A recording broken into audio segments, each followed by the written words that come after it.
Hello, hello, hello. Happy Friday, everyone. How are we doing? Please let me know if you can see me, if you can hear me.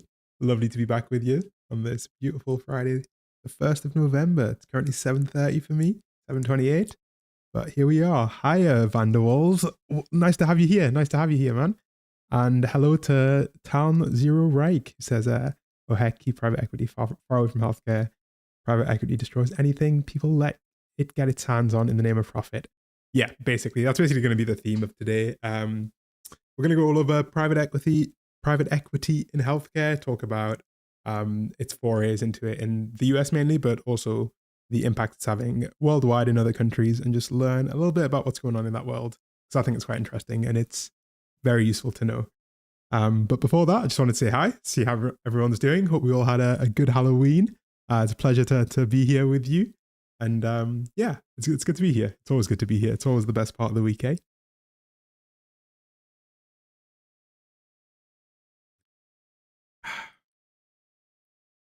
If this is your first time here, Vandal says, you said it's 7:30. Where are you? You're not in Britain right now. No, I live in Canada at the moment. So I am in Montreal, in Quebec. Yeah, so it's 7:30. It would be really late if I was in the UK. Is it not like, what time is it in the UK? Like 1 a.m. or something? Yeah. Oh, okay. Yeah, like, yeah, 11:30 p.m. in the UK, right? Yeah, no, yeah, yeah, it's 7:30. So I just like wrapped up with work, and then I jump on and stream for an hour or two, do the topic of the video, present it live, and then we edit it over the weekend. But yeah, if you, are you in the UK, Vanderwalls? Thank you for tuning in so late on a Friday. Yeah, thanks for sending it here. But yeah, no, I left the UK in February, semi-permanently, but we'll see. I'm gonna be in Canada for the next couple of years, and we'll see how it goes. But for now, I'm just going to put a little pinned comment. We usually start with doing some daily games to warm up and get in the spirit of talking, and just to see how you guys are all doing. And then once we've done that, we'll get into the meat and potatoes. Hello, Alexander. How are you doing, man? Welcome. Talon says it's midnight. Oh my god, are you in somewhere in Western Europe? I guess then, right? If you're an hour after the UK. Yeah, that you are very late. So yeah, I'm not going to be too sad if you leave and go to sleep. That is very late. Yeah, hello, Alexander. Nice to have you back. Nice to have you back. Alexander's been in a few streams before, so it's been nice to have you. But first of all, I'll just put a little pinned message of what the plan is. It's the same as usual. We do some dailies to warm up. Then we do some talking about private equity. And then a bit more yapping. We might have to end a bit early today because I'm already hungry, and normally I don't get hungry until well towards the end of the stream, but I'll definitely try and spend some time together. Hello, Goosey. Hello, hello, hello. Welcome back. Nice to have you. S-Man said it's 7:30 p.m. in South Carolina, US. Oh, representing South Carolina. My God, I've never been there. But I really like a couple of YouTubers, Rhett and Link. I don't know if you're familiar with them. They're from North Carolina, so different state, but close enough. I don't know anything about South Carolina. Praise the Sun. Hello, Praise the Sun. Nice to have you. It's 6:30 where I am. Your show is how I start my day. Oh, that's so wholesome. I hope it doesn't kind of ruin your mood for the day, Praise the Sun, because sometimes the topics they're pretty like, dark and dystopian, but hopefully, it sets you up for at least a good day. You've done a bit of thinking and stuff like that. But yeah, welcome back. Welcome back. Nice to have you here again. Yeah, so it's always a pleasure to see familiar names. It really makes it feel more like a little community that we've got going on here. Hope everyone had a good Halloween as well. I didn't realize how big of a deal Halloween was in North America, because it's not really a big thing in the UK. But yesterday I went out, and like the streets were full of kids in costumes and things like that, and it was honestly really wholesome. I really liked it. Goosey says, I'm excited for this family-friendly content.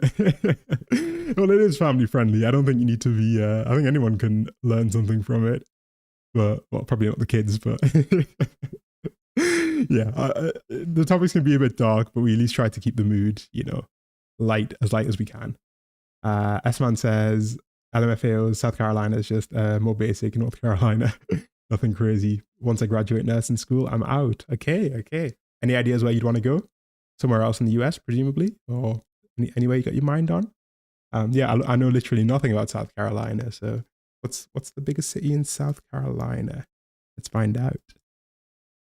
Largest city is Charleston. Okay, yeah, Charleston is a famous one. Goosey says, I'll be back. I'm getting Burger King. That's all right. You have some time. We're going to do our dailies and get in the spirit of things, you know, warm up. So you've got time. Also, nursing school. That's some good stuff. That's some good stuff. We need more medical staff in the world. But yeah, as I say, we usually warm up a little bit just to get in the spirits, things, get the vocal cords nice and loose, and get mentally ready. So we'll do our usual biz. We'll do our usual biz of playing a little daily game, playing our first daily game, which is Time Guesser. Now, Time Guesser is a very fun game. If you have not played it, if you are new here, you get a picture and you have to guess where the picture was taken and in which calendar year. Pretty straightforward concept. But it tends to be fun and I tend to appreciate your guys' input. Either way, it gets me talking and we get ready to yap for a bit. Let's get into it. We have a cracking picture of JFK here. On Halloween, it looks like, I would think, right? In the Oval Office. The difference between, I guess, this JFK and RFK Jr. is kind of wild. How like within one generation the family can change so much. But given that he got smoked in '63, was it? That he got smoked? When did they hit him? Yeah, it was the '60s, but I think he got assassinated in '63. I don't know if that's too early. I remember Googling this like 2 weeks ago, but I'm going to go 61. 62 fall. That's okay, I don't know if you're saying that's when the photo was taken or when he got smoked. But I'm going to guess it's 1961. I know it was the early 60s and we can get this pretty much spot on, right? This has got to be the White House. Wrong, Washington. I'm pretty sure it's in the White House. This looks like the Oval Office, right? Looks so oval shaped. And it's going to be really embarrassing if he's not in the White House. Okay, where are we? Where is Casablanca? And Oval Office is right here. I think we got this. Okay. 2 years off. So, 2 trick-or-treaters visiting President John F. Kennedy in the Oval Office. We were 0.4 meters away from the right spot, but 2 years off. That's a very good start. They kind of give us an easy one to start with. When did he get smoked then? JFK death. Oh yeah, 1963. Oh, okay, oh wow, this was a bit somber then. This photo was taken 3 weeks before he got smoked. Oh, that's crazy. Now, this has got to be possibly the most English photo I've ever seen. If this isn't England, it's Ireland. It's definitely the UK or the Irish Isles. But yeah, I feel like I've walked past this exact scene. I don't know if you know much about the UK, but the UK has quite a large traveler population, like Roma travelers and Irish travelers, and they really like horses. Horses are like totally their thing. So in certain times, you'll just see horses in the street on a random day if the travelers choose to pass through that city. And I'm going to gamble that's what's going on here. Especially because this guy's this is like the stereotype of a British lad online, isn't it? Okay, so it might, yeah, this.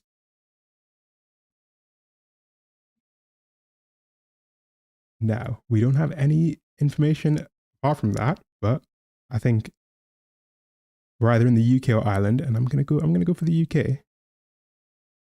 I'm gonna go for a little small area where we can find little villages. Maybe in the south.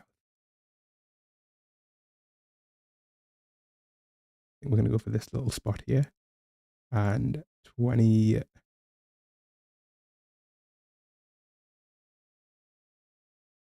go 2012. I think. Let's see. Okay. So we were in the wrong side of the UK. This is a view down a busy street in Appleby in Westmoreland during the Appleby Fair, an annual gathering of gypsies and travellers in the UK. So yeah, 2 years off. But yeah, the UK has a huge like traveller population. I don't know if you know much about it. Right, third round. I think we got this.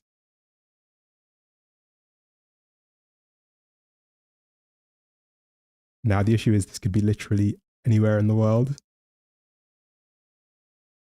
The text is in seemingly gibberish. Rosita Street. Okay, I think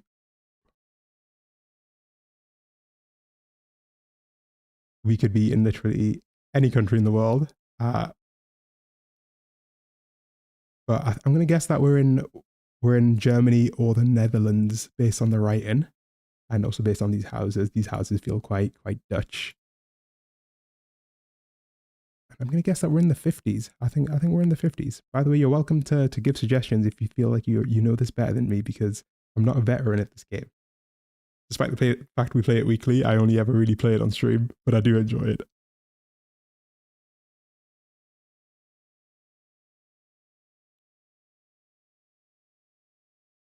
I'm going to go for spot in Amsterdam and 1959. Okay, that I'm actually pretty happy with that. We were a while off in terms of years. It was 1970, and it's children drawing in a street in Amsterdam as part of a community program. Wrong side of Amsterdam, a decade off, but I'm going to take that. John says, I'm American, so these European locations are so foreign to me. Great work, though. Yeah, no, I mean, I'm not uber familiar with any of these places. I did go to Amsterdam in 2020, actually. I was there for about a week or so. Really, really nice city, but I don't know it that well. Mainly my guesses come from having played this game a fair amount.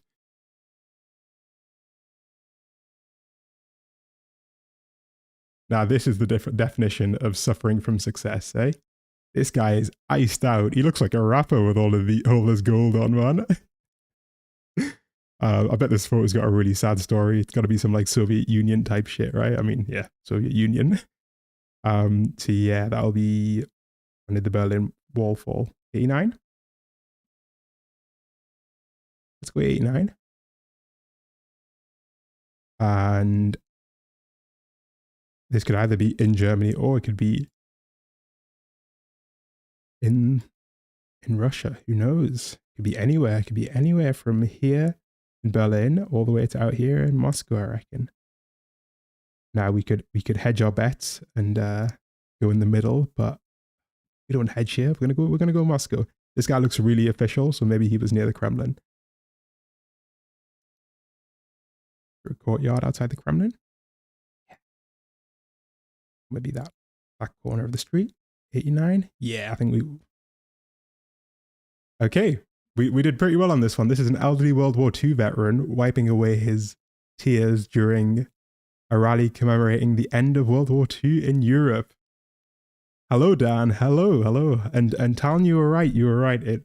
Happy post Halloween to you too as well. Happy post Halloween to you too. We were talking about it a little earlier. I didn't realize how much of a big deal it is in North America. Like yesterday, I went out and all of the kids were like trick or treating, and they were all like in their outfits and everything. The streets were really full. It was so wholesome. Back home in the UK, Halloween is like a really small thing, so you don't really see many trick or treaters or anything like that. Okay, last round. We're gonna smash this. We've been doing quite well today. This has been a good performance. We are somewhere in the US, probably New York. Oh, AFL. There is a hat. The hat is always a giveaway, right?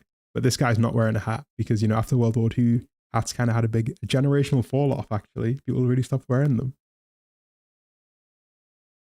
There is a very modern looking car, though, a passenger service, which makes me think, I think we're after World War II. We'll go for 1950. And yeah, is this New York? Yeah, let's say it's New York. Oh, there, it says Broadway on there, right? I think that says Broadway, West 50th Street. Yeah, we can find the spot. Okay. West 50th Street. And there we go. So I think we're on this exact street here, facing some big building. It's the biggest building in the area. Rockefeller Center? It's not a building. Well, it is a building, but is that the Empire State, maybe? Or, okay, either way, we're on this street and on the corner of Broadway. I think we're going to be like here.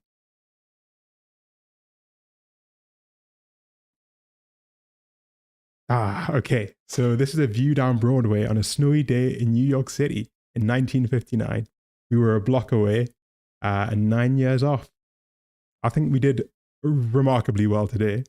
This is a good performance. Yeah, I think we did well today. I'm feeling warmed up. I'm feeling inspired. I'm feeling motivated. Thank you, Dan. Thank you for the support, man. Thank you for the support. I do play this game every week on stream, so I should be getting better at it. And I think I am getting better at it. There's just often like a few clues that just like give it away. I would love to like spend a whole like month or something just getting as good as I can at Time Guesser and GeoGuessr. Unfortunately, I don't have a month spare to do that. Thanks for the support, John. I appreciate it. I appreciate it. Okay, so we're going to play a shorter one next, which is Food Guesser, where we get 3 meals and we have to guess where they're from. Pretty simple concept. And then we're going to get into the topic of today's stream, which is yapping about private equity, because then I'm gonna feel properly warmed up. Is it Wilshire tea? It is Yorkshire. I don't know if that's autocorrect, but it's Yorkshire tea. It's Yorkshire Gold, actually. It's the premium one. Turns out you can get it here in Canada from Walmart, which I found out last week. So I've stocked up. You know, when the war kicks off after the US election, I'm gonna have plenty of Yorkshire tea to last me through the apocalypse.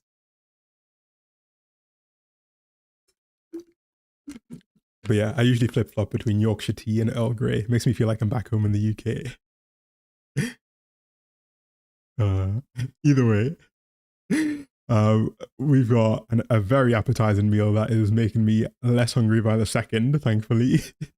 And it's made of eel, sorrel, watercress, parsley, chervil, lemon juice, butter, salt, pepper, and a bunch of vegetables. I reckon this has got to be British, right?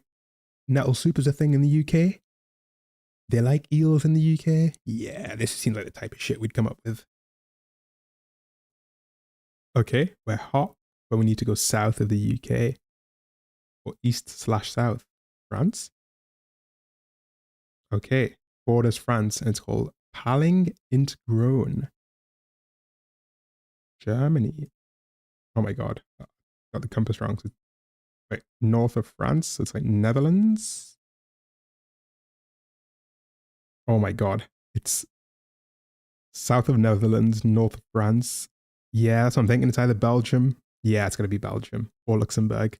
Ah, it's Belgium. It is Belgium. You killed it, John. You killed it. And this is a traditional Belgian dish from the region of Flanders. Also, I don't know why I would think it would be French. This is not a French name at all.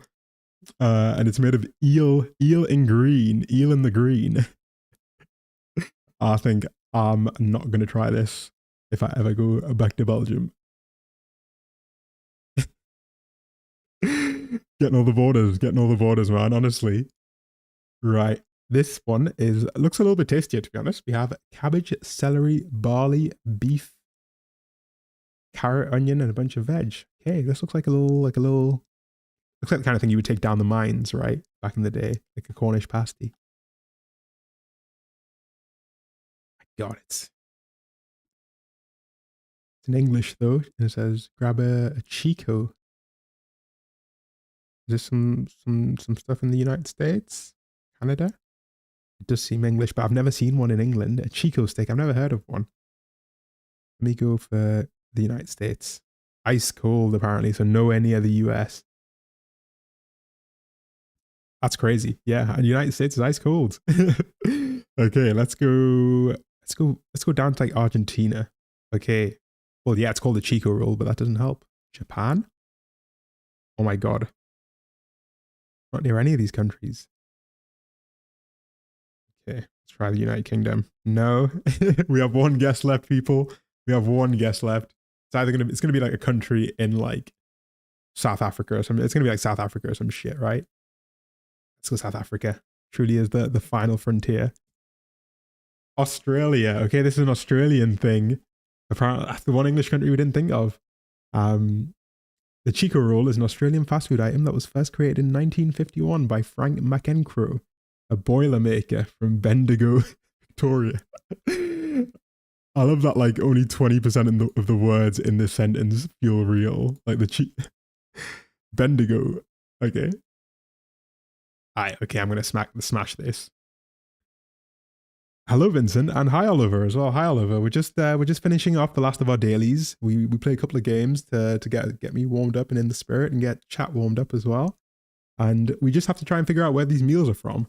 I'm like 90% certain already on this one, because of my heritage and the fact that this dish uses palm oil and black-eyed peas, which are very, very common ingredients in West Africa. So I'm going to guess that this is either Nigeria or Ghana. And I'm like 80% sure that we're going to get it right. Nigeria. Boom. Smashed it. Easy peasy. Oliver says Boston. Yeah, who knows, man? Who knows? Maybe in Boston, this is a Boston delicacy, right? And you'll notice it says that this is a dish that's found in Brazilian and West African cuisine. Bit of a sad reason if you think as to why that might be the case, but it's yeah, I've definitely eaten something similar to this in my childhood, like dozens and dozens of times. Black-eyed peas are like a super common ingredient in West Africa. You don't really see them in Western Europe, but they're nice. They're nice. They taste good. They taste maybe similar to like a kidney bean, I would say, but a bit more flavorful than a kidney bean. Yeah, they're dead nice. Big fan. I'm a big fan. I feel like you could use them in quite a lot, although I've only ever had them in like West African food. But the Brazilians seem to vibe with it, so yeah, it's crossed the borders. Okay, this was a shoddier performance, not so good, but I think today's time guesser carries us, and my mood is up, and I'm ready to yap about private equity. Gonna drink some water first, and then we're gonna get into the topic. Hello, Natty Lights. What's poppin'? I'm good, man. I'm good. How are you? How was your Halloween? How was your Friday night? Let me know how you're doing. Sadly, we can pretend this food guesser score never happened and rely on the time guesser because we killed it. We killed it on time guesser. But yeah, today's yap session is going to be about private equity. So Luc Laurent says black-eyed peas are great in Indian foods. I didn't realize they were an Indian thing as well. Okay, that's kind of wholesome. That they're popular in India as well. I remember finding out that plantain, it's like a big banana basically, is like really popular in the Caribbean and in South America, because I've always associated it as like a West African food. But no, we are more similar than we are different. It seems. Yeah, I haven't had black-eyed peas in so long. Oh. Okay, so I'm gonna get my notes up, get ready, and we're gonna chat about private equity for a little bit, because I've been reading all sorts of stories about like private equity in healthcare, and I think it's just a super interesting topic. I think it's particularly interesting if you are from the US, because they have basically been dealing with it to the extreme because of their healthcare system. But it's an interesting thing either way, because private equity has been buying up hospitals in like Germany as well, so and nursing homes and things like that. So it's all quite interesting. Okay, so gonna grab some water. I suggest you get hydrated as well, and we'll get cracking.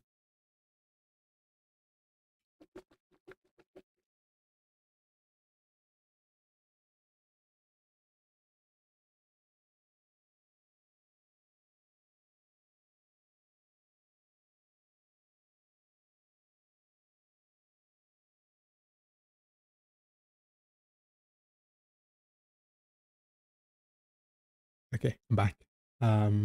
Let's get cracking.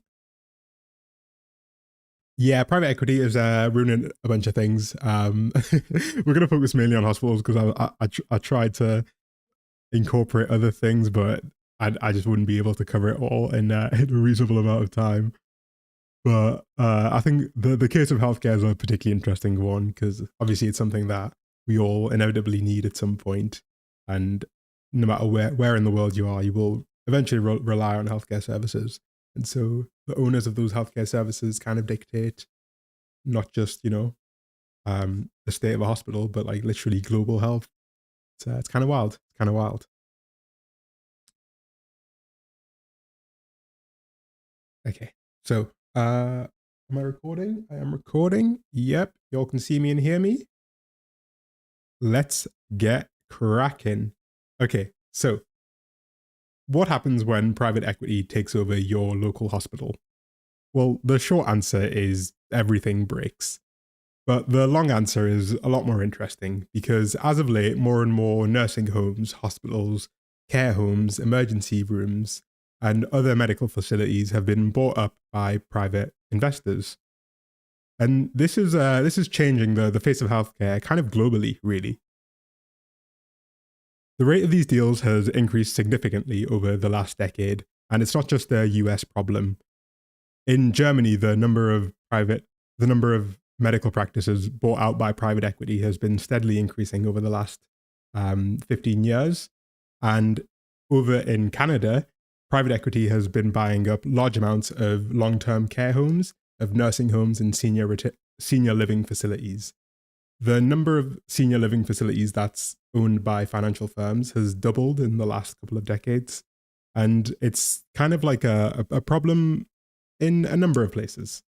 And there is no case that exemplifies more why this is a problem than the case of Hahnemann University Hospital in Philadelphia. If you don't know much about Philadelphia, we're gonna learn a little bit about it because I didn't know much about Philadelphia before I looked into this particular case.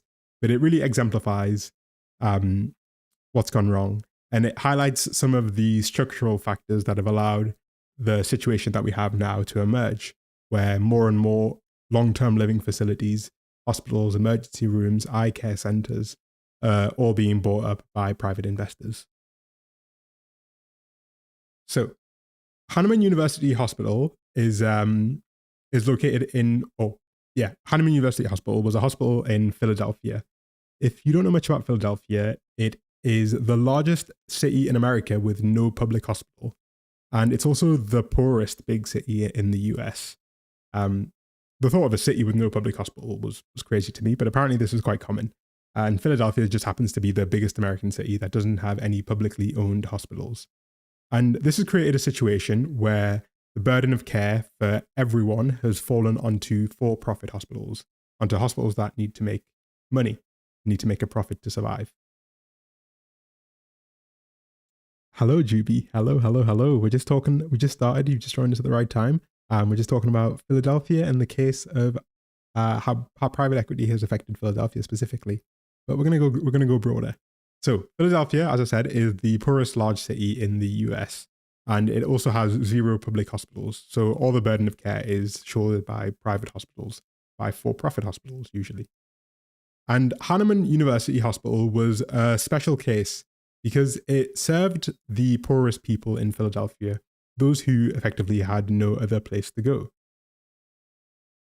It didn't have any worse outcomes than any other private hospital, but it really struggled to pay the bills because the US healthcare system, rewards treating wealthier patients. And the patients that Hahnemann took on were not ones that were valuable patients from a business standpoint, but rather they provided an essential community service.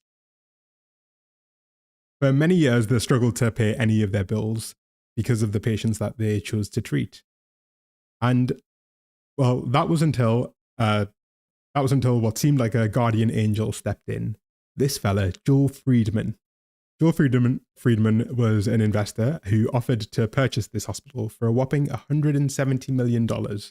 This $170 million was completely provided by private equity, by private businesses who seek to make a return on their investment within 3 to 5 years, and typically do so in quite creative ways, which we'll cover. So, throughout this buyout, the staff at Hahnemann were promised that they'd be able to actually treat all the people that they were trying to treat. be able to serve all of these underserved communities, and that, things were finally coming up Hahnemann. And yet, within a year of this purchase, they were forced to they laid off 175 jobs and were losing around $3 million a month. Within a few more months, they announced that they'd be shutting down, causing over 2,000 medical staff to lose their job. And this is not a particularly unique story. Private equity acquisitions of US physician practices have increased sixfold in a decade, going from 75 in 2012 to 484 in 2021.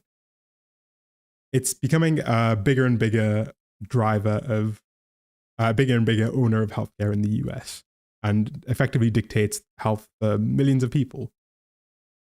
And yeah, Dan, it is insane. The thing is, you see a similar trend in other countries, right? You also see a similar trend in Germany here, where you can see that between 2009 and 2021, there's been, like a 20-fold increase in the number of medical practices purchased by private equity. Yeah. Oh, where were we? We were here. Yeah. So how does this happen then? How does a hospital with new owners, with a massive injection of cash, shut its doors within just over a year of being purchased and has to lay off 2,000 medical staff? To this date, the layoffs at Hahnemann University Hospital represent the single biggest displacement of medical staff in American history.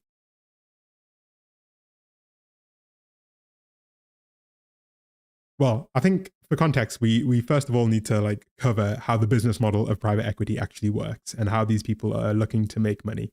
And we're specifically going to cover what's called a leveraged buyout. It's just a common method through which private equity acquires businesses like hospitals and long-term care facilities. And the way it works is as follows. So typically, a firm will collect. Oh, hey, Cecilia. Welcome. We're just talking. Yeah, you joined us at a good moment. I was just going to go over the private equity model and how these businesses seek to make money. And we'll begin to understand a bit more about why they're having the impact that they are having on healthcare specifically. I think this is interesting stuff.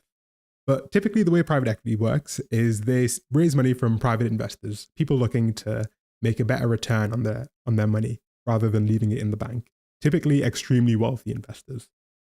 They'll use this money to acquire a business, like, say, a hospital. However, the funky part kind of starts here. So in order to acquire this business, they'll put down sometimes a piece of money themselves. So sometimes they'll put down a portion of their money and they'll raise the rest through a loan. The loan is either provided by a bank or by another private equity firm. However, this is where the magic happens. Typically, when you take out a loan for a purchase, you have to repay the loan yourself. But in the case of private equity and of leveraged buyouts, the loan is actually given to the business.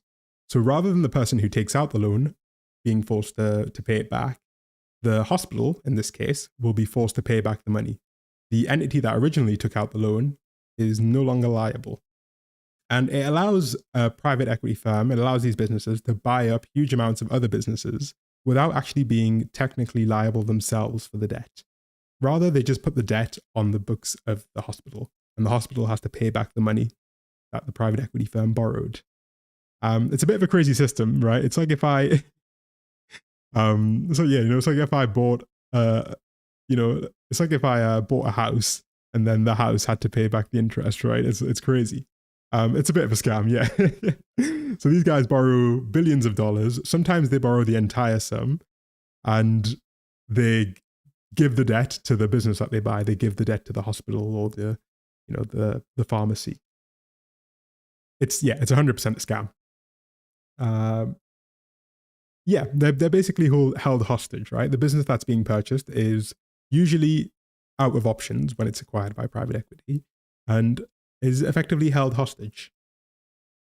The typical goal of these investors is to flip a profit within around roughly 5 years. That's usually the time span.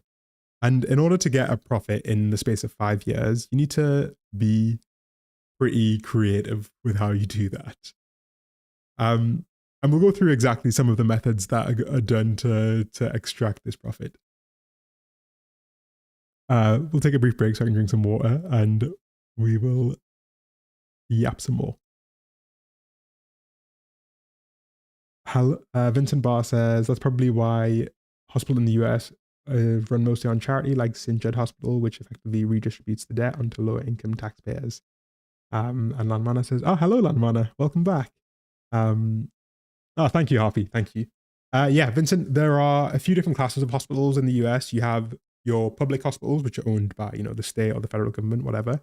You have your private non-profits, which are set up so that they don't have to generate a profit. Or rather, the profit is reinvested into the hospital. And then you have your private for-profit hospitals as well. And they're just there to make a bag, right? So it sounds like I'm not familiar with St. Jude specifically and which bucket it falls into, but I'd suspect it might be a private nonprofit if it's run on charity. I'm not too sure. But yeah, as we said, the goal of private equity is typically to get a profit within like the 5-year kind of range. And they have to get quite creative in order to achieve that. The creativity tends to lead to a few outcomes. And in recent years, more and more researchers have been writing about the effect of private equity ownership on a hospital, on what happens when you buy out a hospital and effectively saddle it with debt. And unsurprisingly, you might not be too surprised to find out that it's not typically great for the hospital.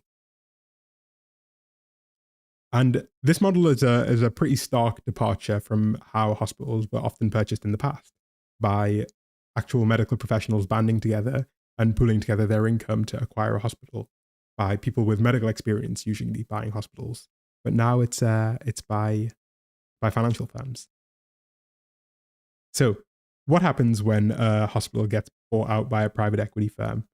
Well, usually you see a reduction in staff headcount. That's one of the easiest ways to kind of lock in a quick profit, is to start laying people off. And private equity ownership is often associated with reduced nurse staffing levels. Alternatively, you'll notice a shift towards less qualified staff, so a lower nursing skill mix, meaning that you can, pay them less. It's also most consistently associated with increases in costs to patients and a decrease in medical quality. So a hospital that gets bought out by private equity within the space of 3 years sees on average a 25% increase in what's called hospital-acquired conditions, in things like infections and injuries that are acquired while in hospital. This is in the space of 3 years. Thirsty Cactus says, it's easy to generate profit in a short period, but after the lag period, that profit will be cancelled out by debt. Well, there is a very neat way around that. Hello, Spice. First time seeing me live. Oh, welcome. Yeah, we're just going through. Basically, at this point, we've just covered the fact that when private equity buys hospitals, you typically see a reduction in headcount, so fewer staff. You see a shift towards less skilled staff.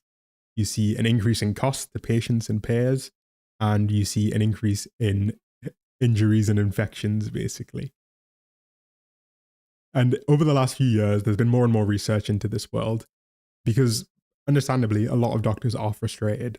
And a lot of doctors have actually gone the step further of actually carrying out research to figure out what the impact is actually doing to them, what the impact is to patients, what the impact is to staff, and the impact to society. So, where were we?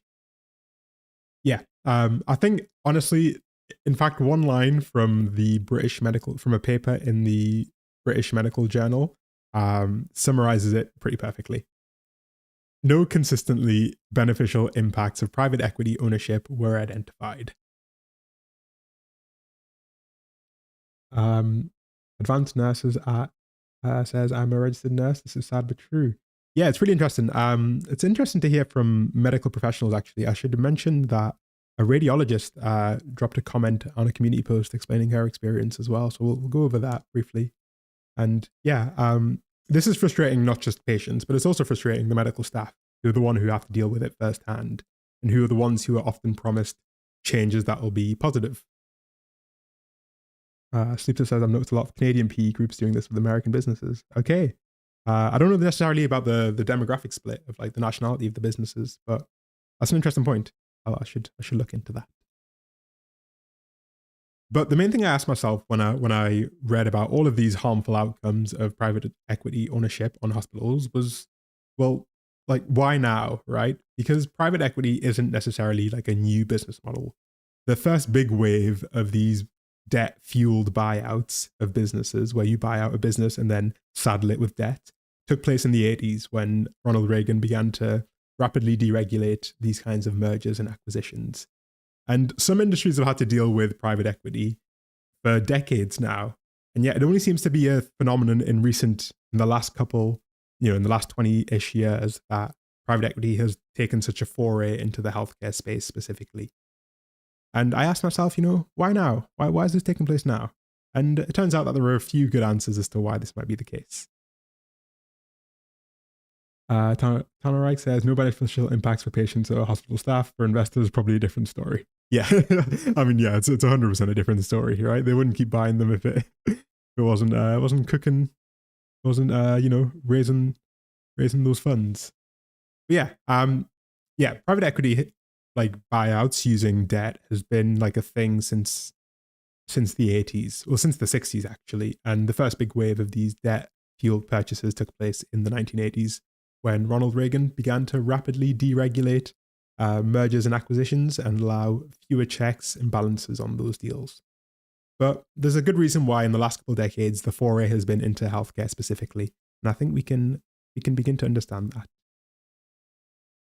And thank you, T33. That's a very kind words from you. I really appreciate it.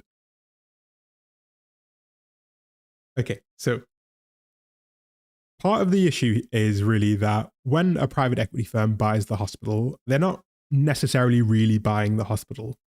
They're arguably more interested in what the hospital is on, which is valuable land and valuable real estate. Since the early 2000s, there's been this trend of corporate restructuring. This is something that started in nursing homes and has gone into the medical field more broadly. Now, corporate restructuring effectively refers to just breaking up a company in clever ways to achieve some desired aim. Usually the aim is to reduce liability. So what do I mean by that?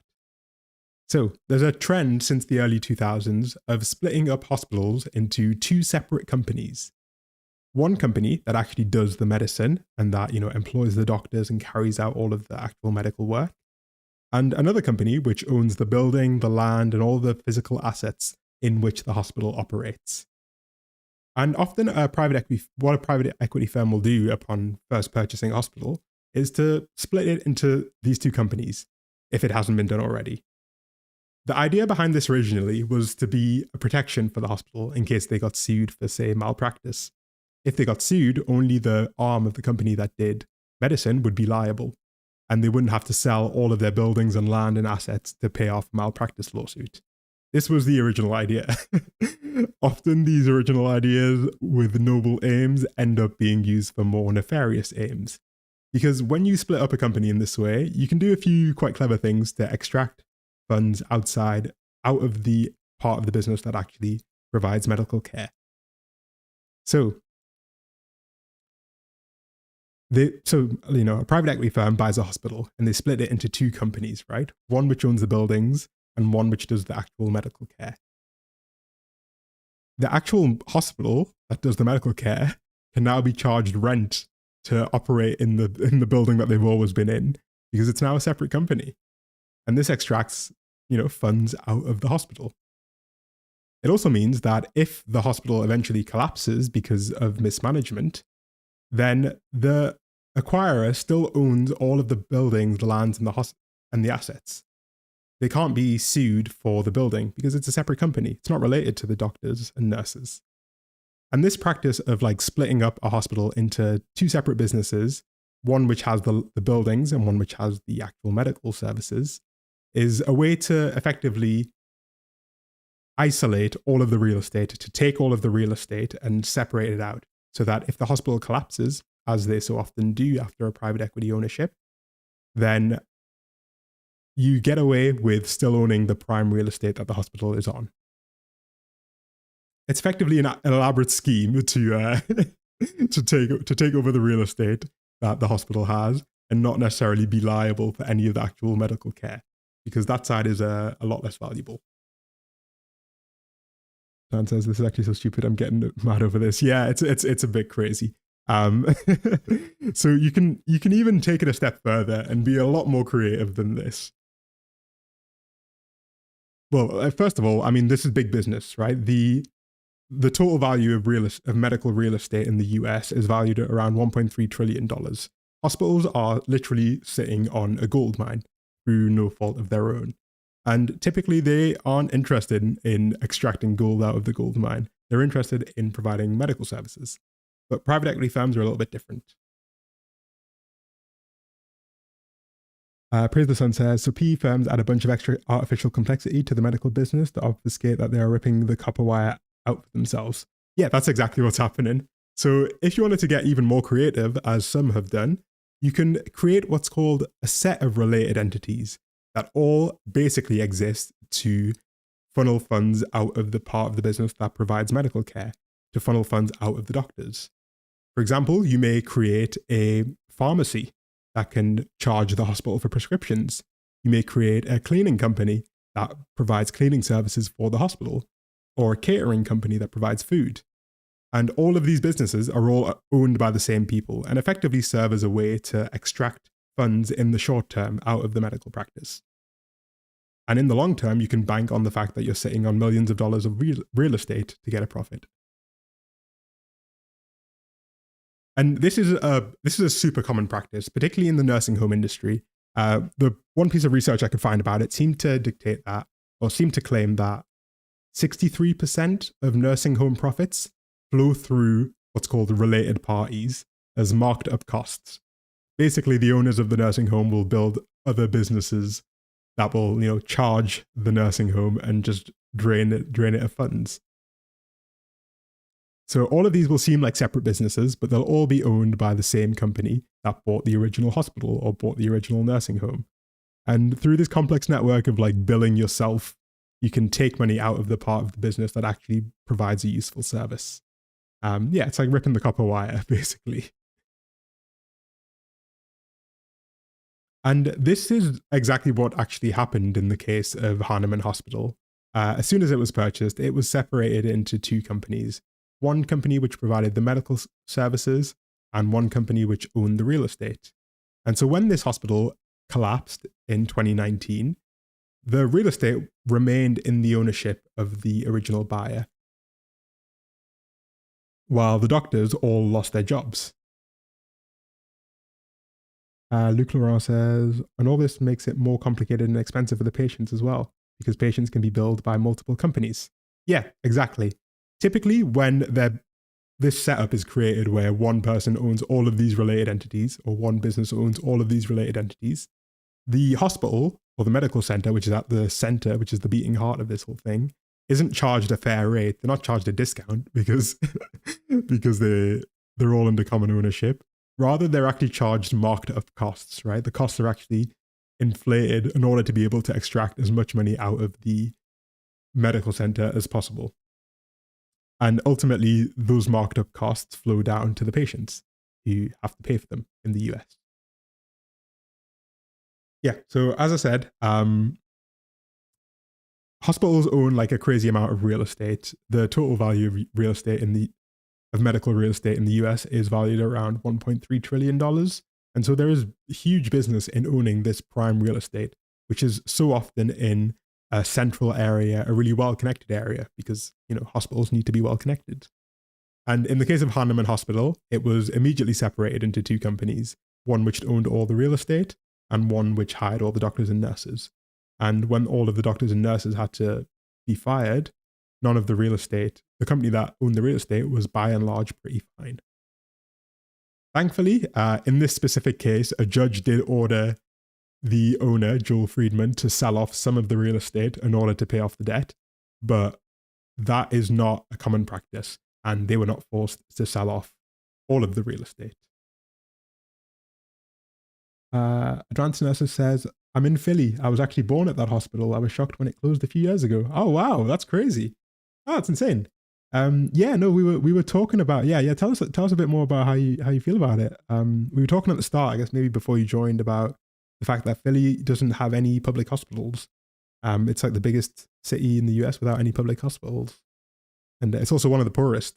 I think something like a quarter of the population roughly is under the poverty line. And so there's a big need to provide medical services for the poorer people in Philadelphia. That's crazy that you were born there. Yeah, no, it was from what I could read, it was a pretty big shock to the community that this hospital was closed, because it provided like an essential service for the people who needed it most. Yeah, that's crazy that you were born there. Small world, eh? But yeah, where were we? Ooh. Okay. Oh yeah. So yeah, as I said, some of the real estate from this from Hahnemann Hospital was forcibly sold off in order to pay off a portion of the debts, but not all of it was sold, and it's not a common practice to be forced to sell the real estate. Rather, it's much more common for part of the business to go bankrupt while the real estate remains intact and untouched and still owned by whoever purchased the business originally. And there are a few reasons why this is like such a big problem in the US specifically. I mean, a hospital is in general the kind of place where people don't choose to go. And, the US has especially expensive healthcare, despite the fact that it spends more, despite the fact that the US government spends more per person on healthcare than any other developed nation.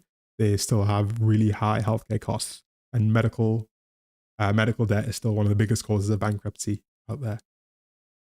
And the thing about private equity is that its practices leave it really ripe for short-term exploitation, for things like overbilling patients, for things like marking up costs, and other practices that serve to extract valuable money out of the business in the short term. Thirsty Cactus says, all these higher costs would likely result in higher insurance premiums. Yeah, of course, right? This has a knock-on effect further on. And possibly the most egregious example of overbilling by private equity firm was a case where one private equity firm actually targeted families of veterans in order to prescribe them pain medication that they didn't need. The US Department of Justice did eventually sue them, and they settled for $21 million. But this was because they were prescribing pain medication that people didn't need in order to take advantage of a government insurance scheme for military families. This is pretty egregious. This is possibly the worst example. And I think that the craziest part is that the founder of this private equity firm is a man called Richard Riordan, who was a former mayor of LA and a former military commander, and yet seemed to be pretty chill with extorting a military insurance scheme. Yeah, so this guy's private equity firm was like prescribing pain creams and medications to families of veterans in order to take advantage of a really generous insurance reimbursement scheme that was in place. Benedict Arnold, man, yeah, it really be your own people, man. It be your own people. Yeah, and as I said, they ended up settling for $21 million, which goes to show the scale of these activities. That this one case of one relatively, insignificant medical provider was enough to settle for tens of millions of dollars.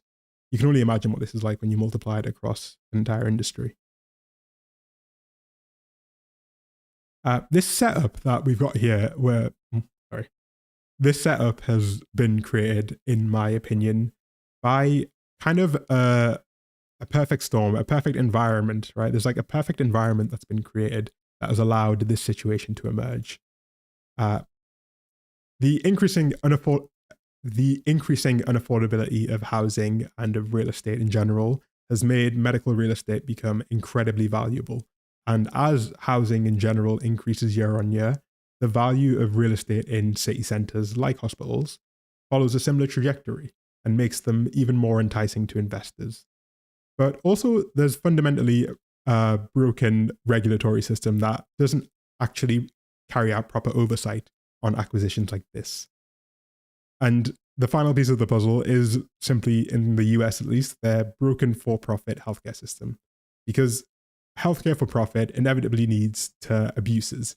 Any kind of profit motive will lead to some kind of abuse. And in the case of healthcare, these abuses result in deaths. Dan says, this is why healthcare will always cost in the US. Imagine the money that would be lost, right? Exactly. Imagine the money that would be lost if this was free.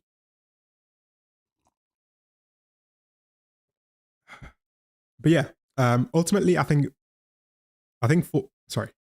private equity represents rather the worst of a for-profit healthcare system.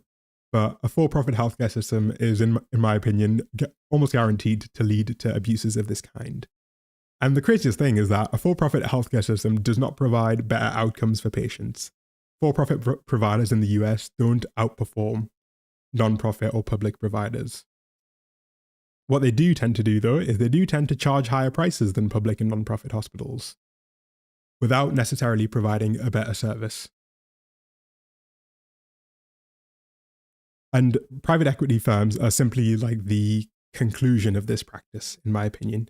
They're what you get when you take this practice right to its end, and they're rather a symptom of a for-profit healthcare system rather than especially bad actors, in my opinion. Prison says, turns out artificially paywalling access to basic necessities like healthcare is super profitable. Yeah, exactly, right? When it's a necessity, if you can just, yeah, exactly. It's unrestricted. There's no real competition. You're not gonna phone around different hospitals when you've been hit by a car, right? You're just gonna go to the one that you go to. So yeah, yeah, for-profit hospitals in general like make no sense to me.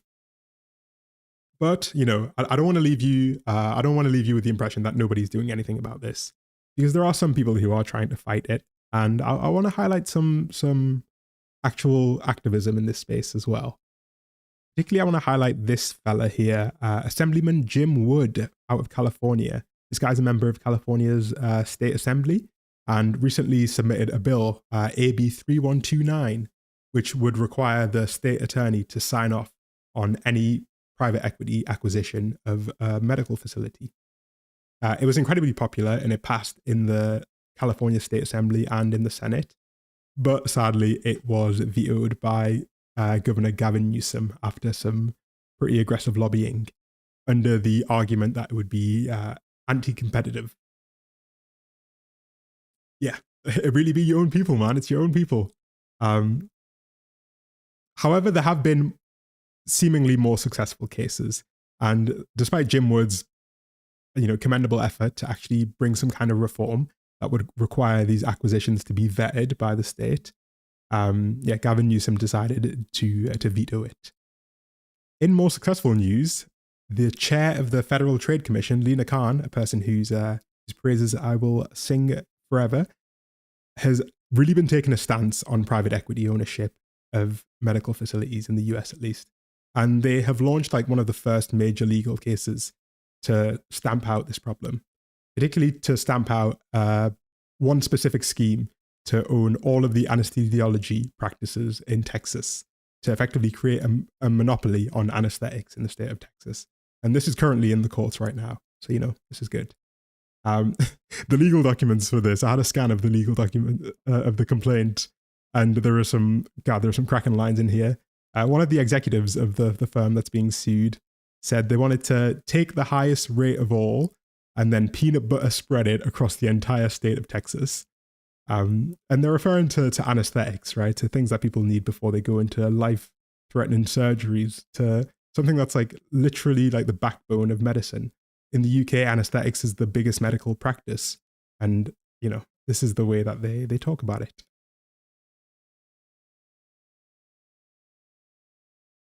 Maven Pit says Gavin Newsom is a used car salesman. Yeah, I can't say that like I'm like a massive fan of him. I guess like, I definitely agree with some of the things he's done, but it's a shame that um he's like all politicians quite susceptible to lobbying, right? Because got to get re-elected. And it'd be nice to see more political figures that will actually speak about antitrust and monopolies, because I personally think that it's like arguably the single biggest problem that we have in well, maybe after climate change, but like it's up there. It's pretty bad. Prison says, I hope workers in the medical system organize and unionize against this. Yeah, part of the problem is that, well, in the US specifically, treating poor patients is just not a profitable venture. It's not a viable venture. Medicare and Medicaid patients pay out less. And so these hospitals are highly incentivized to target wealthier patients, to target younger patients, and to target patients which will actually keep the institution running, which is a shame. But yeah, where were we? We were here. Yeah. So this is not an unsolvable problem. And in the EU, for example, there are stricter regulations around private equity acquisitions and around the numbers that need to be disclosed. And some countries have even temporarily like paused these debt fueled buyouts, these debt funded buyouts of companies to let it cool down a bit. However, it's not a problem that I think can be solved purely by litigation, purely by suing the bad actors, because there really isn't an environment that has allowed them to thrive. And that explains why it makes perfect sense for a private equity business to go into healthcare. The increasing unaffordability of housing has had this knock on effect on the commercial space, where medical real estate has become way more valuable than it ever should have been. But fundamentally, a for profit healthcare system is going to lead to abuses of the system. And abuses of the system, in the case of healthcare, leads to deaths. So, yeah, hopefully, there'll be reform in the US, and hopefully, there'll be reform of all medical centers of all countries that have this problem, right? And just increased regulatory oversight of these issues. In Canada, the issue seems to be manifesting more in the case of nursing homes, which is quite worrying because nursing homes were the first frontier in the US that was acquired by private equity because of their real estate, amongst other reasons. So, yeah, I think simply suing private equity firms isn't going to solve the problem if you can't change the environment that allows these companies to emerge and that allows the acquisition of medical centers and flipping them within a few years to be a profitable venture. But hopefully they'll do something about it. Who knows? Who knows? Who knows? Yeah, and there are people who are trying to fight it. People like Jim Wood and Lena Khan who've actually tried to advance legislation to change the situation and to change the circumstances, but they have a long fight ahead of them.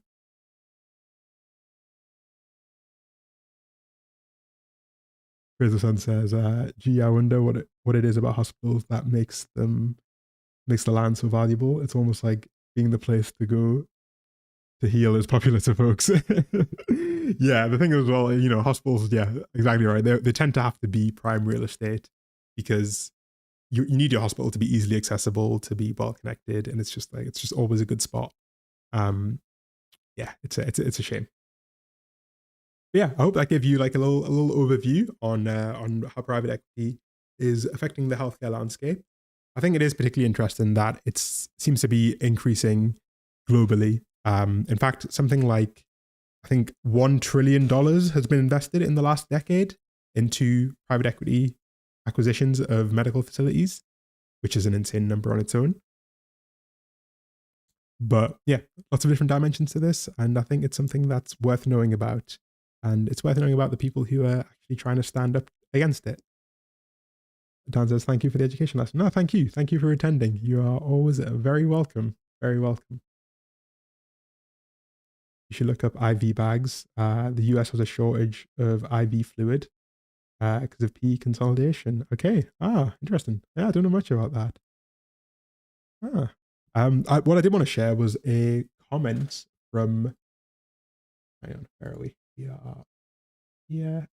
I wanted to share a comment from um someone who worked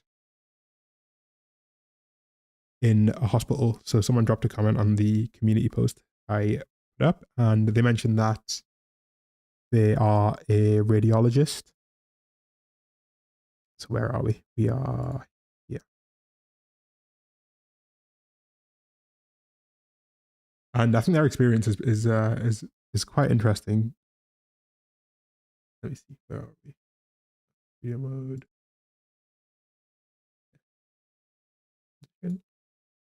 Oop, here we are. Okay. Maven Pitt says, we used to make our own supplies. Sometimes they were made in house. Now there are no medical supply firms. We're at the mercy of supply chains. God. President says, two companies make it for all of America. Both got damaged by the hurricanes this year. Yeah, no, I mean, the private equity consolidation thing is that's such a huge thing, right? That's what I'm saying about monopolies and antitrust. I honestly think like monopolies are like top 5 biggest problems we need to sort out because it's so crazy. As you say, I'm not even familiar with this example, but you know, two companies making all of the IVs for an entire country is crazy, right? Especially being located in a hurricane prone area, or even maybe not even located there, but still affected by the supply chain issues, right? As Maven says. But yeah, this was a really interesting comment. I'll read it out so you can get like someone's experience who's actually on the ground, right? And this is in Germany, which I thought was interesting that it's not in the US. But as we said, Germany has had an increasing issue with this. And this doctor says, stumbled upon your post. I'm a board certified radiologist. Last part of my residency, I did a private practice, which is integrated into a hospital. On one side, the practice is covering requests of the hospital. On the other side, they are covering everything except breast cancer screening. Private equity is buying a lot of profitable medical care specialties in the recent years, which comprise dental, ophthalmology, radiology, and more. I left immediately after I finished residency. Constantly understaffed, I was told by some business guys that I'm supposed to read more exams in a shorter time. Additionally, the investors decided that MRIs which take longer, such as prostate MRIs, are not offered any longer, since they take 2 to 3 times as long as a knee MRI, but aren't getting reimbursed better. This is like a prime example of the logic of private equity, of cutting costs without an understanding of the fundamentals of the business.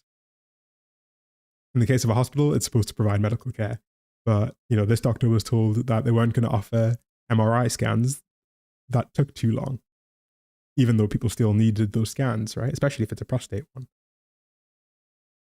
That is certainly kind of some kind of problem of the healthcare system in Germany. Nevertheless, does not get rid of people with prostate cancer needing this type of scan. The third dimension is that the old radiologists are able to retire way earlier, since private equity pays way more for the buyout than a younger colleague will ever be able to, leaving the younger generation being forced to leave or deal with profit-hungry PE firms owning more and more private practices and organizing them into huge groups to squeeze and scale everything to max extent. A terrible development, especially for the patient in a sector where costs certainly have to be part of the equation. Especially in regard to the recent demographic change, should not be the first thing to look at. Yeah. And, you know, often in countries that have struggling healthcare systems, it's like with any other issue, it'll be pinned onto like scapegoats, right? You know, you blame the immigrants or, you know, the woke in quotes, right? But an understanding of like the fundamentals of what is changing these, the healthcare sector, I think is important. And, you know, there is a lot of actual research out there. People have spent a lot longer thinking about these issues than I have, or that you have, and they can actually help us learn a bit more. It's interesting though that it's a problem in Germany as well, because they have like a kind of they don't have like a proper universal healthcare system, or like a state universal healthcare. They have like a mix between like a private insurance and a public system, but they have increasing for-profit hospitals, and so private equity has been making inroads into there as well. And, you know, when the doctors are complaining as well, I think that's when you know you have like an actual issue on your hands. But yeah, I didn't know there was an IV shortage as well. Where are we? Oh yeah, you're right. Okay, so Uh, where are we? Where are we? Yeah, so short. Praise the Sun said this story is perfect spooky for Halloween. Yeah, I think it's a bit too real, you know. Yeah, apparently there is also a shortage of IV fluids that's leading to cancelled surgeries. Okay, yeah, so cancelled surgeries have been a problem for patients around the country in the aftermath of Hurricane Helene. The storm flooded a Baxter International factory in North Carolina that was making 60% of the national supply of IV fluids. Wow, that's insane. Um, Dan says, like, hang on, where would those younger people even go if PE bought up the hospital slash nursing home? It's effectively like a cancer. What choice do those people have? Yeah, so that's part of the problem as well, right? The medical staff don't have any option but to stick with the hospital because they don't have the capital to be able to actually acquire one of these hospitals because the value of the real estate alone has gotten so expensive that they could never compete. They wouldn't be able to compete in terms of scale because we're seeing increased consolidation of private equity into bigger and bigger groups of hospitals, all owned by a single owner. And yeah, as you say, they effectively don't have a choice but to put up with it and to put up with demands that go against their actual job, right? Like not offering certain kinds of procedures because they take too long, or being asked to see more patients in less time because it's more profitable. Yeah, I think it's spot on. I think they don't really have a choice. That's a problem, right? The patients don't have a choice. The um, the staff don't have a choice, and the outcome is pretty predictable. Yeah, exactly. Maven says it's irresponsible. Um, Sadly, I don't know. There is thankfully like there are some pretty senior civil servants and politicians who are trying to take a stance on this. I mean, obviously, this has been like healthcare has been like Bernie Sanders' thing for like 50 years now. He's been yapping about that, and yeah, like people do care about this, but the progress is slow, and I think it does fundamentally require a rethink of the healthcare system, which it seems that is very difficult to get through in America because it's so incredibly profitable.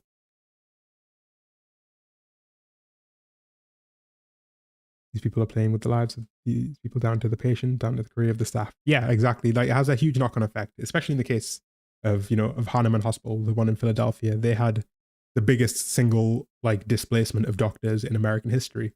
Literally thousands of medical staff, hundreds of doctors were forced to find new jobs. President says the only two groups in this that haven't consolidated are the workers getting hurt, they need unions, and the patients getting hurt. Yeah, so I don't know what the union situation is with medical staff in the US. I imagine it might be. I don't know. Yeah, I don't actually know how well unionized doctors are and like how good of an option they have. Seemingly not a very good one at the moment. And yeah, the patients obviously the patients can't really do too much in the US when there's little alternative, right?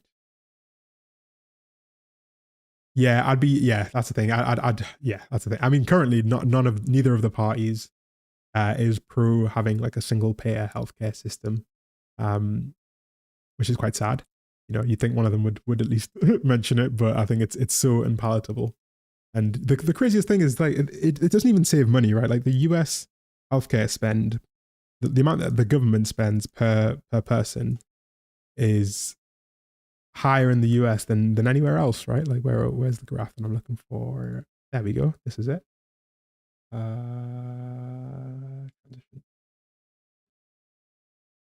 Yeah. So there we go. Hang on. Let me just move my.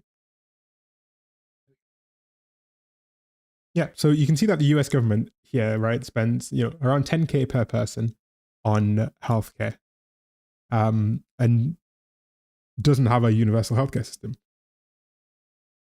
The UK spends literally less than half of that, and we have a universal healthcare system.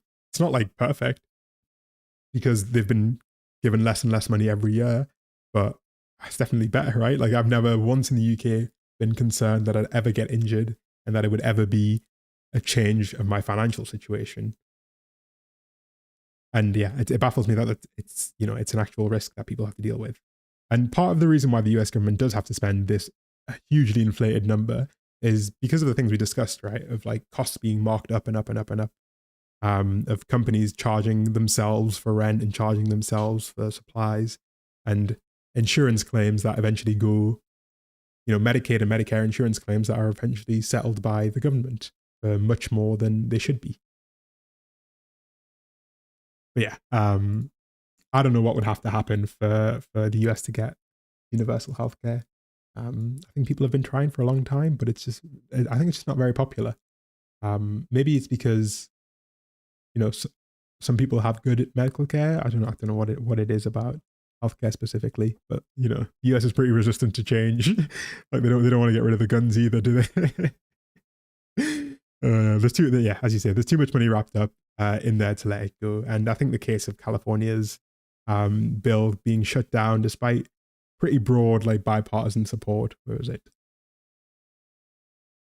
Yeah, the, what was it called? Assembly Bill 3129. Yeah, like the fact that actual bills that have been tabled have been vetoed by governors is, you know, is a representation of the power of the healthcare lobby, of the private healthcare lobby at least.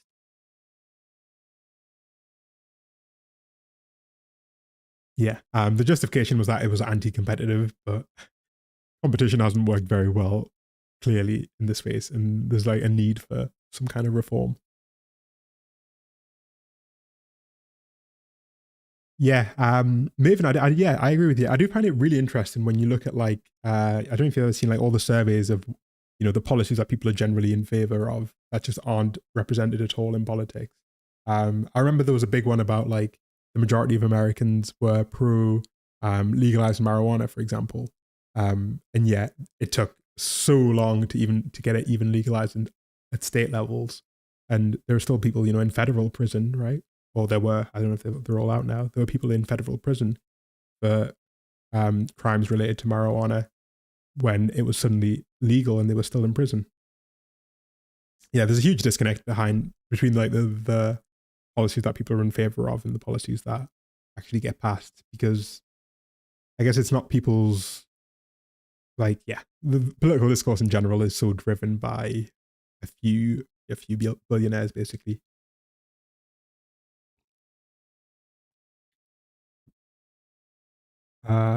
Have a good stream, Mush. Quite late, so I'll watch the video. Cheers, mate. Cheers, mate. Nice to see you, Jack. Nice to see you. I think it's going to be a shorter one today because um, I'm very hungry. But it's been really good. It's been really good. I think we chatted. I hope it was educational, and you learned a bit more about the healthcare system, because it's wild. It is wild. But yeah, I am actually going to tap quite early today. It's a bit of a shorter one for us today, and I'm gonna get some rest because it's been a long week for me. Either way, it's always a pleasure to chat with you, and it was really nice to actually hear from a medical professional, from a nurse from Philadelphia. I think it's always nice to see people who have first hand experience. Dan says, I definitely did. I always love the topics. Thank you. Thank you. No, thank you for attending. I'm always grateful that people choose to spend a little bit of time with me on these chats. And yeah, praise the sun. Have a good day, man. It's that early in the morning. It must be like what, 8 a.m. now, pushing 8. Yeah, have a good day. Have a good day, dude. You've got a whole day ahead. Luke Laurent says, first time I've caught you live. This has been great. Oh, thank you. Usually we go on for a little bit longer and we do, you know, a little some post stream activities, but I'm extremely tired today, and next week we'll get to it properly. Dan says, this is like my weekly TV show. That is the rule I'd like to have in my viewer's life. You know, I like that I'm consistent at the moment and that I'm here every Friday at 7:30 with something to present. But yeah, that's a very wholesome comment. Talon says, good night and sweet dreams. Good night and sweet dreams to you too, man. John says, thanks for sharing your thoughts. I'm always interested. Looking forward to next week. Thanks, man. Thanks for turning up. And yeah, thanks for your comments as well. You know, thanks for the help in Time Guesser as well. I quite like playing dailies with chat. They're always super fun. But either way, we're going to tap out for the day. As I said, a little bit of a shorter one this week. If you missed part of the stream, I will edit the video over the weekend and it should be out on Monday morning. If you saw the whole stream, thank you for chilling with me on your Friday night. I always appreciate the fact that people choose to spend a little bit of their Friday with me, and I'm eternally grateful. This is always the best part of the week. Either way, I'm actually going to tap out now. I'm going to get some grub, get some food, and sleep. That's what I'm going to do. I'm going to sleep because I'm exhausted. But yeah, hope everyone had a lovely Halloween. We're getting into the dark season now. The clocks go back next week, so make sure your alarms are set correctly. And I will hopefully see a few of you next week when we chat about whatever next week's topic is. Dan says, good night, fads, everyone. I'm a video behind, so I'm going to watch that next. Oh, amazing. Okay, have a good night, everyone. Thanks so much for choosing to spend a bit of time with me. And we'll speak soon. Okay? Bye-bye. Good night, Arsenic.